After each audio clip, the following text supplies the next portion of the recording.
Hello friends, welcome back to my channel Bio Study Circle. Today we will discuss about the terminology of genetics. हम discuss करेंगे उन terms को जो हमने genetics में usually पढ़ते हैं. तो अगर आपने मेरा चैनल अभी तक सब्सक्राइब नहीं किया है then subscribe it and press the bell icon so that आपको मेरी वीडियोस टाइम टू टाइम मिलती रहे. Let's start with the terminology. हम टर्म्स को डिस्कस करेंगे. The first term is trait. Firstly हम ट्रेट को डिस्कस करेंगे. Trait is the particular characteristic of any organism. The particular characteristic of any organism that can be determined by genes, by environment, or the interaction between gene and environment. Or I can say that the physical expression of gene that varies among the different individuals. This is called traits like hair color, skin color, eye color, or I can say that the height. All these characteristics are traits. किसी भी organism का particular characteristic है like hair colour है उसका skin colour है, उनको हम क्या बोल देते हैं? ट्रेट्स बोल देते हैं. ओके, सो ट्रेट को अगर हमने डिफाइन करना है then I can say that it is the particular characteristic of any organism. The particular characteristic of organism.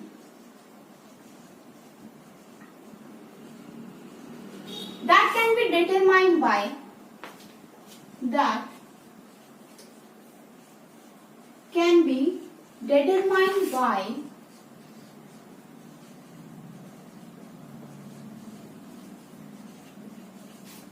genes, environment,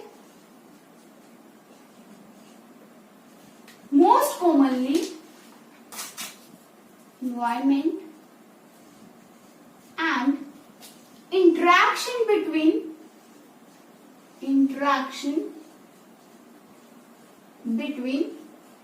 gene and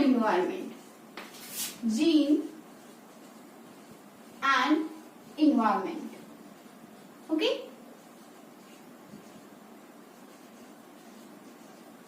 so particular characteristic like hair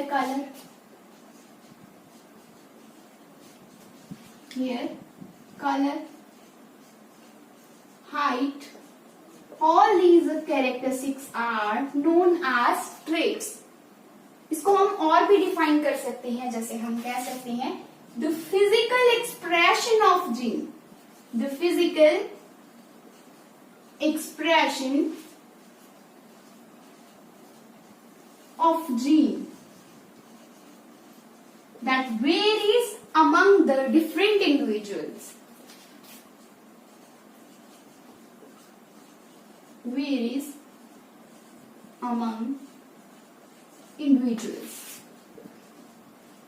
जैसे किसी की हाइट टॉल है या किसी की हाइट ड्वार्फ है या कोई मीडियम हाइट का है. ओके, तो इस तरह से अलग अलग इंडिविजुअल में हाइट है, स्किन कलर है, वो वेरी करता है. तो उस फिजिकल एक्सप्रेशन को, उन पर्टिकुलर कैरेक्टरिस्टिक्स को हम क्या बोल देते हैं? ट्रेट्स बोल देते हैं. ओके, अब हमारी नेक्स्ट टर्म है हेरिडिटी. हेरिडिटी क्या होता है? It is a transmission of the traits from one generation to next generation. Parent से जो भी कैरेक्टरिस्टिक एक जनरेशन से, पेरेंट से उनकी नेक्स्ट जनरेशन में जाएंगे, उसे हम क्या बोल देंगे? Heredity. Heredity is also known as biological inheritance और inheritance. Okay, so next is heredity. अब हम डिस्कस करेंगे हेरिडिटी को. So heredity is the transmission. It is the transmission of traits. Transmission of traits, और हमने क्या बोला था? ट्रेट्स क्या होते हैं? कैरेक्टरिस्टिक्स. मतलब कैरेक्टरिस्टिक्स की transmission from parents to next generation.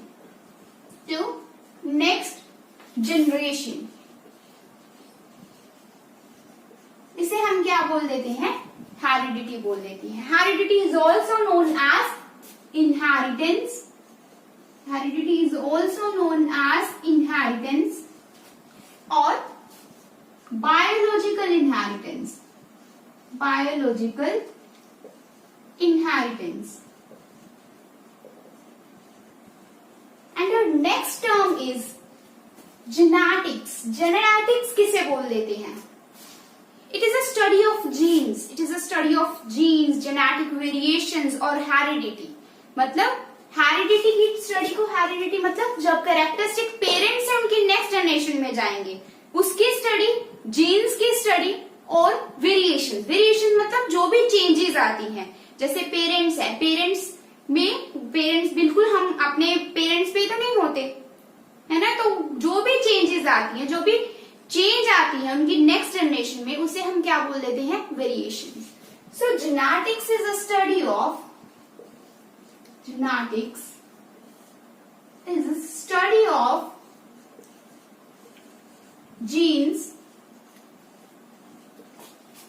of genes, genetic variations, variations मतलब changes, and heredity मतलब heredity means the transmission of traits or characteristics from parents to their next generation is known as heredity। तो जब हम jeans को, genetic variations को या heredity को study करेंगे, उस स्टडी को हम क्या बोल देते हैं? जेनेटिक्स बोल देते हैं। जेनेटिक्स में जैसे अगर तो क्लासिकल जेनेटिक्स है, क्लासिकल जेनेटिक्स है, उसमें हम स्टडी करेंगे मेंडल के लॉज को। मेंडल कौन था? ग्रीगर जोहन मेंडल, जिसे हम फादर ऑफ जेनेटिक्स बोल देते हैं। ग्रीगर जोहन मेंडल, जिन्हें हम क्या बोल देते हैं? Father of genetics. ओके, तो इसमें हम मेंडल के लॉज को डिस्कस करते हैं क्लासिकल जेनेटिक्स में।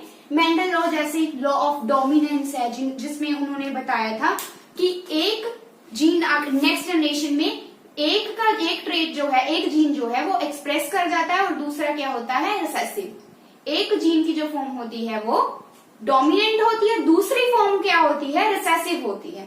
ये बोला था लॉ ऑफ डोमिनेंस में। और law of segregation, law of independent assortment. तो इन सभी मेंडल्स प्रिंसिपल्स को हम किस में स्टडी करते हैं? किसमें स्टडी करते हैं? क्लासिकल जेनेटिक्स में या साइटोजेनेटिक्स। साइटोजेनेटिक्स भी क्लासिकल जेनेटिक्स है, क्लासिक जेनेटिक्स है।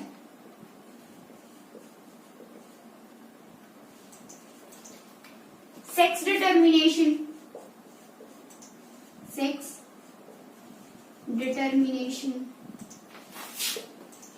सेक्स लिंकेज, ये सभी स्टडी जो है वो क्लासिकल जेनेटिक्स में आती है। Next is molecular genetics. अब व्हाट इज मॉलिक्यूलर जेनेटिक्स?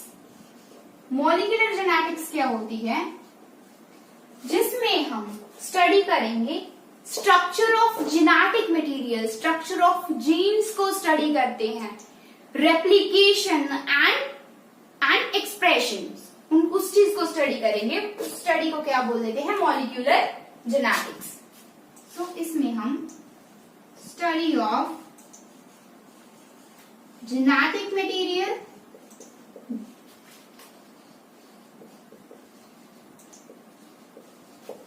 और genes, replication and expression, this is known as molecular genetics. And third one क्या है? population genetics, जिसे कि हम और क्या बोल सकते हैं? evolutionary genetics,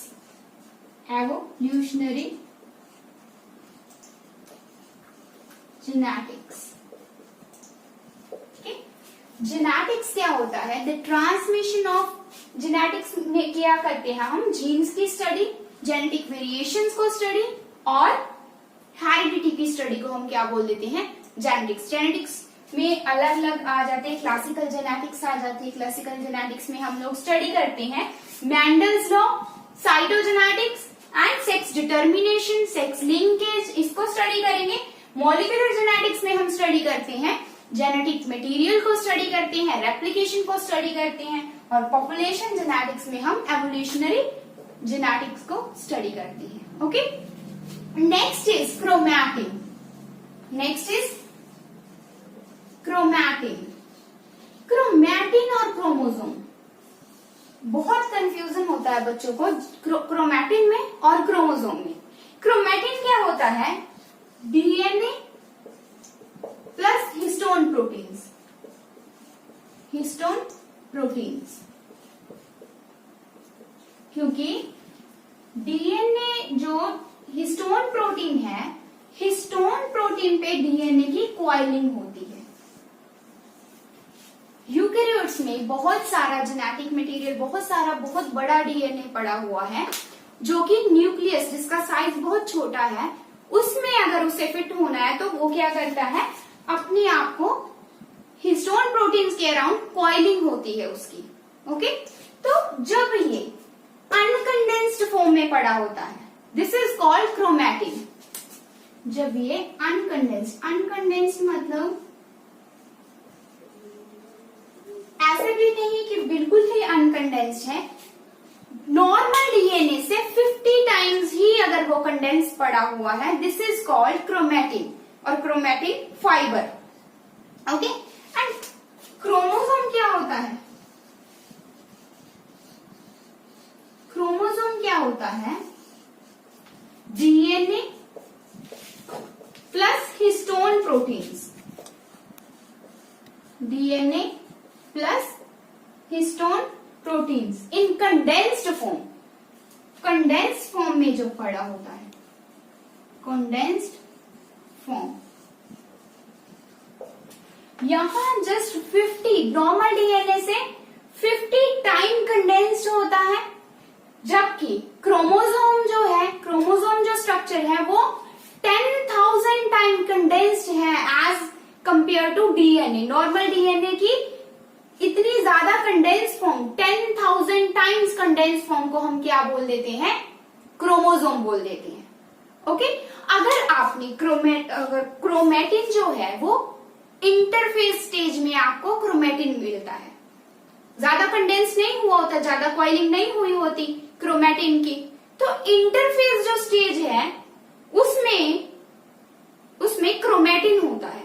और जबकि क्रोमोसोम्स को अगर हमने देखना है, थ्रेड लाइक स्ट्रक्चर को देखना है जिसकी 10,000 टाइम्स कंडेंस है, जो कि नॉर्मल डीएनए से, उस फॉर्म को देखना है, तो वो मेटाफेज स्टेज में आपको अच्छे से क्लियरली विजिबल होता है।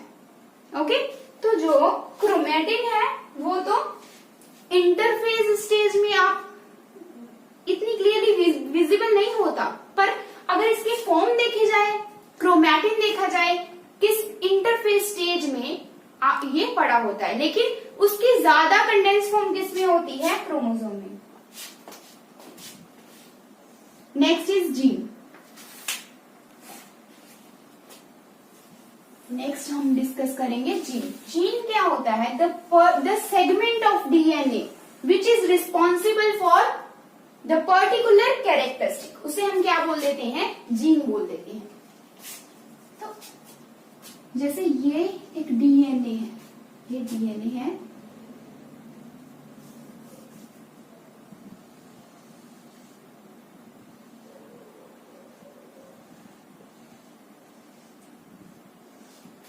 डीएनए, ये जो स्ट्रक्चर पड़ी हुई है जो आप देख रहे हो, ये क्या है, न्यूक्लियोसोम्स है।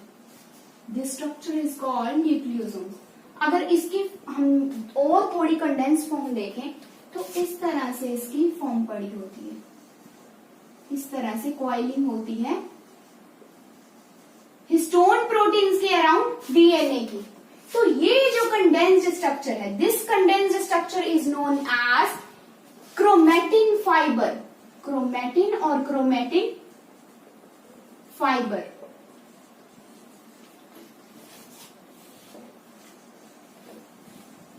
और ये जो फॉर्म पड़ी हुई है this is known as chromosome.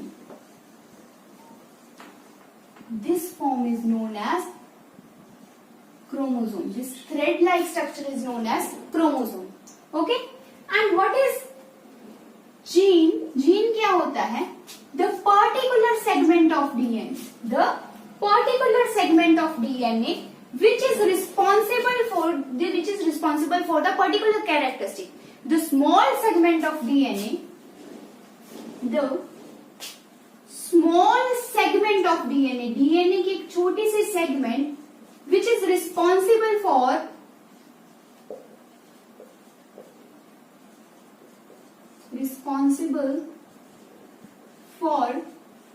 particular characteristic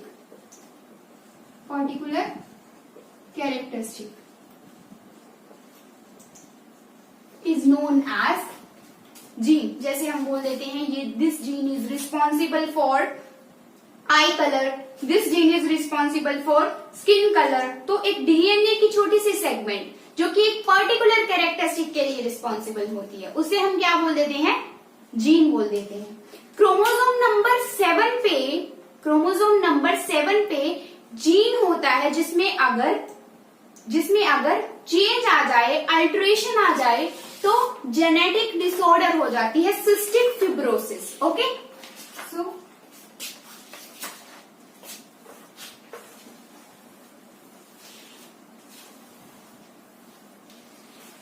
next है एलील. नेक्स्ट हम डिस्कस करेंगे एलील को.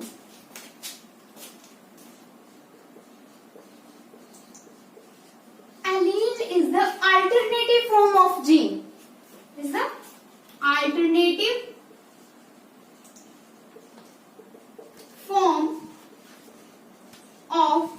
forms of gene. Like this is a gene which is responsible for height. Okay, like these are gene responsible for height. And इसकी alternative form उन्हें हम क्या बोल देते हैं? अलील बोल देते हैं. Okay, next is dominant trait. Dominant trait क्या होता है? डोमिनेंट ट्रेट होता है वो कैरेक्टरिस्टिक्स जो अपने आप को नेक्स्ट जनरेशन में एक्सप्रेस करते हैं उन्हें हम क्या बोल देते हैं? Dominant trait. डोमिनेंट ट्रेट क्या होता है? ट्रेट मतलब कैरेक्टरिस्टिक जो अपने आप को नेक्स्ट जनरेशन में एक्सप्रेस कर दें उन्हें हम क्या बोल देते हैं? Dominant trait. For example, father है, फादर की हाइट टॉल है, मदर की हाइट क्या है? शॉर्ट है, ड्वार्फ है. ओके, और उनका जो नेक्स्ट जनरेशन में उनका जो बच्चा होगा उसकी हाइट भी क्या है? टॉल है. तो यहाँ पे फादर वाला जो कैरेक्टरिस्टिक है वो एक्सप्रेस कर गया अपने आप को, क्योंकि फादर की भी टॉल थी और उनके बच्चे की भी टॉल हाइट है. ओके, और मदर वाला जो कैरेक्टरिस्टिक है वो क्या है? रिसेसिव है. तो वो कैरेक्टरिस्टिक, वो ट्रेट्स जो अपने आप को नेक्स्ट जनरेशन में एक्सप्रेस करें उन्हें हम क्या बोल देते हैं? Dominant traits. Traits which express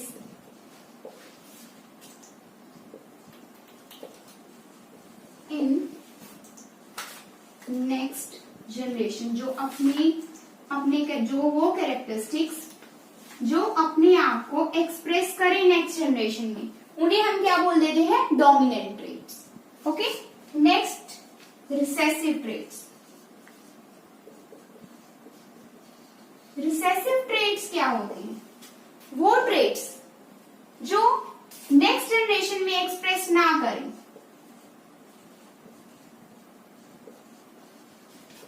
not able to express in next generation उन्हें हम क्या बोल देते हैं? Recessive traits. नेक्स्ट है लोकस. लोकस क्या होता है? क्रोमोसोम पे एक पर्टिकुलर लोकेशन जहां पे कोई भी पर्टिकुलर जीन लोकेटेड है, उसे हम क्या बोल देते हैं? लोकस। लोकस मतलब क्रोमोसोम पे एक स्पेसिफिक फिक्स्ड पोजीशन पे एक पर्टिकुलर जीन लोकेटेड है, उसे हम क्या बोल देते हैं? उस लोकेशन को, उस फिक्स पोजीशन को क्या बोल देते हैं हम? लोकस।